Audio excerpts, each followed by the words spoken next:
Smartsheet forms are simple to build, customize, and share so you can collect accurate, consistent data and then take action on it. Whether you need to manage event registrations, gather customer feedback, or quickly share updates on the go, forms are a simple way to gather the information you need from anyone, including external customers and partners. Let's look at an example of adding a form to a sheet we've created to track an event registration. We'll get started by clicking the Forms button on the toolbar, then select Create New Form. By default, the sheet name is used as the form's title, and the sheet's existing columns can be used as fields in the form. Form fields are each labeled with the column name by default, but can be modified with a custom label. We'll also include help text. Column types from the sheet determine each field's properties and display options. Email is a contact list column, so we'll ask for the registrant's email address and make this field required so we can follow up with anyone who sends in a registration. Day of arrival is a drop-down list column. This gives us the option to display days of the week in a drop-down list or as radio buttons. Arrival date is a date column, so the field includes a date picker. Most of the registrants for our event are coming individually, so we'll make 1 the default option for party size.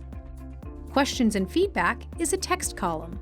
Feedback can get long, so we'll change the height of the field to accommodate several lines of text.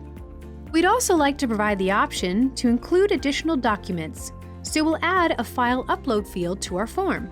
This includes the ability to take photos on a mobile device. With all the fields we want included in our form, let's change a few things to make it easier to fill out. Don't worry about making changes to your form. Moving fields in your form won't affect the order of the column in your sheet, and deleting fields will not delete the column from your sheet. For example, VIP is a symbol column that is part of an internal process, so we don't need it to display in the form. Use form options to display a custom message and send a confirmation email to the submitter. Before we make this form available, we'll add some additional columns to our sheet to help track and manage the requests. We'll use a system column to automatically capture the created date of each submission so we can track registration dates. We'll also add a column for confirmed registration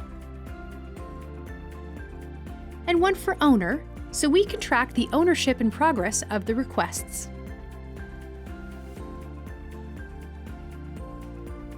Next, we'll create an automatic notification to get an update as soon as new entries are added to the sheet so we can review and respond to requests promptly.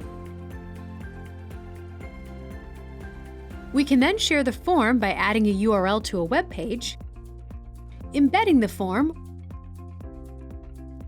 or emailing a link. And that's how to use forms to quickly and easily collect and act on information.